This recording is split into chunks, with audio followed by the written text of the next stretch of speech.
It's no secret that you're in the gym to build an aesthetic and attractive body. But one of the other key things that you probably love to do, just like me, is to stare at yourself inside the mirror, analyzing your skin, splitting pump, looking at the veins, and looking at how full your muscles look. But for most guys, they actually struggle to get this pump in the first place. That's why I'm going to show you how to fix this. Now, there are two things that define what a sick pump in the gym is. Number one is your muscles looking full and plump as fuck. And number two, your muscles and your body in general being vascular and having dick veins all over it, okay? If you're achieving these two things, well, you have a sick pump. And while this is obviously psychologically motivating because you're going to look sick when you have a pump, it's also essential for your performance because it's going to allow your body and muscles to function better and to contract more so you can progressively overload and therefore build muscle over the long run and chase your pump every single time you're in the gym. Like I said, getting a pump is mostly about getting full muscles. But for most guys, they're training and they look really flat in the gym. And that comes down to their diet and their hydration. Number one mistake that a lot of guys are making right now is training fasted. Chances are you try and get your gym session in the morning and you try and, race before school or before work and you wonder why your muscles look flat and you can never really get a good workout. That's simply because you're not hydrated and you don't have enough glycogen inside of your muscles. These two things are going to be the main contributors as to how full your muscles look in the first place, okay? So the number one piece of advice that I could give you related to hydration and making your muscles look full in the first place is to simply drink more water. Because if you're waking up in the morning and you're trying to go straight to the gym, or you're just rushing throughout the day and you're not drinking water, then your muscles are simply going to look flat and you're not going to have a good pump or a good workout. That's because our muscles are mostly composed of water. So if you're not consuming water, how the fuck are they supposed to look full? And one key thing that I like to do myself, which helps me to maintain a pump in the gym, is to consume water throughout my workout by literally parading my pump and walking to the bubble at the water fountain. And at the same time, while I'm doing this, I'm in my tank top, I'm in my stringer, I'm walking around with a pump. It's making me feel good as well, and it's motivating me to drink water in the first place. Now, the other thing that you need to do is optimize the amount of glycogen inside of your muscles. Glycogen is basically stored energy. If you don't have any, you're simply going to look flat and you're simply going to look smaller and you're honestly not even going to perform as well in the gym. And that's why, again, if you're training fasted or you're training without proper nutrition, you're going to look like shit and you're not going to be able to progress and you're going to look flat all the time. The best way that you're going to be able to make your muscles look full and have optimal glycogen levels is by consuming a proper pre-workout meal that will force you to perform properly. Now, if we want more glycogen, we need to consume more carbs. Carbs will directly give you glycogen. A lot of guys are going to the gym right after eating meat and veggies and they wonder why they look like shit and they look flat and they can't push harder every time in the gym. You need to be carb maxing because carbs are going to give you glycogen in the muscles. Now, an interesting thing as well is when we drink water, water binds with glycogen. So if we're hydrated and we're eating enough carbs and providing our body with enough glycogen in the muscles, we are going to be looking full and we're going to have the sickest pump possible. Now we need to be consuming fast acting high glycemic carbs. Now these are carbs that are digested quickly, which are going to go into your muscles faster and therefore allow you to fill up with glycogen quicker and therefore get a better pump in the gym. And we need to be keeping our fats relatively low. Now, the way you're going to eat carbs is determined by how far away your training session is. If I'm a few hours out from my workout, I like to consume a decently large meal. And that's going to contain a good amount of protein, fats, and carbs. It's going to be a pretty well-rounded meal. But the closer you get to your workout and the less time you have between your ability to eat and your time to work out, the less fat you want to consume because fat is going to slow your digestion. That's why guys that go into the gym eating peanut butter and meat and veggies before the gym don't get good pumps because they're consuming fat and it's going to slow their digestion.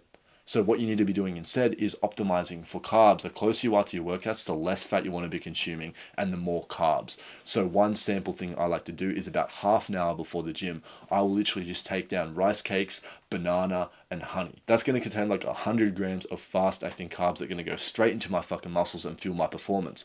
But if I'm about 2 hours or an hour and a half away from the gym, then I can kind of have some potatoes or some rice with some meat and some protein and some fats. So for example, if you're 90 minutes out from your workout, then you can have some meat, some veggies, some rice, something a bit more complex with complex carbs that take longer to digest, so that when you're in the gym, the carbs have digested properly and they're hitting your muscles and they're being stored as glycogen. But if you're on a time crunch, if you're a student, for example, if you've got a full-time job and you're trying to work out in the morning, don't fucking train fasted. What you need to do is prioritize having high glycemic fast-acting carbs as quick as possible so that they can hit your bloodstream and you can have the optimal glycogen and performance that you need.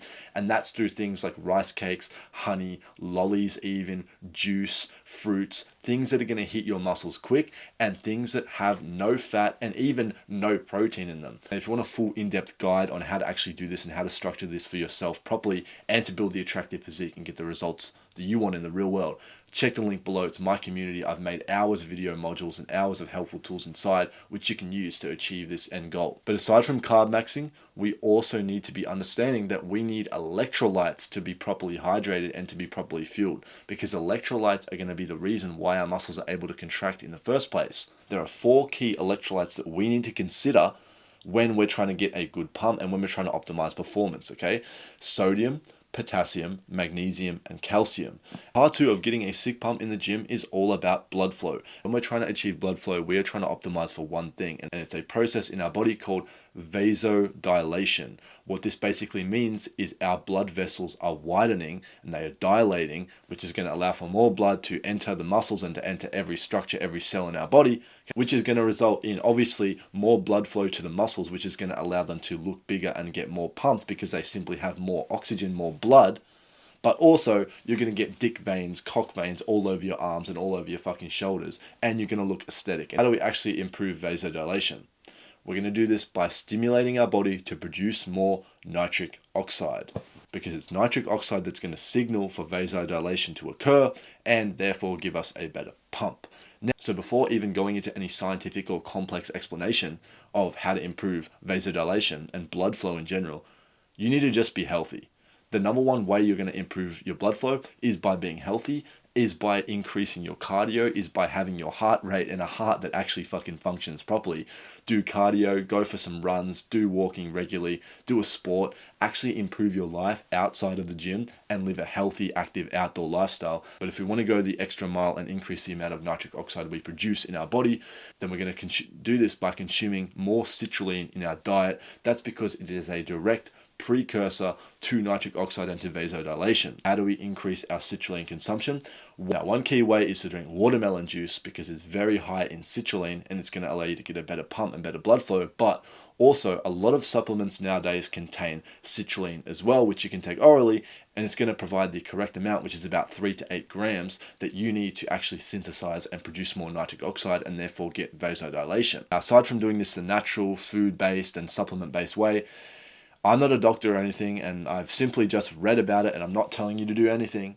I'm not trying to get sued. There is a pharmacological intervention that you can take and a method that you can use to improve your blood flow in all areas and improve your vascularity in all areas, and that is through taking a PDE5 inhibitor such as tadalafil, or better known as Cialis, which is basically a sex drug. But again, I'm not advocating for this. Put it simply, when your body produces nitric oxide, PDE5, which is an enzyme, is going to start to break down the nitric oxide and clear out your cells pretty much.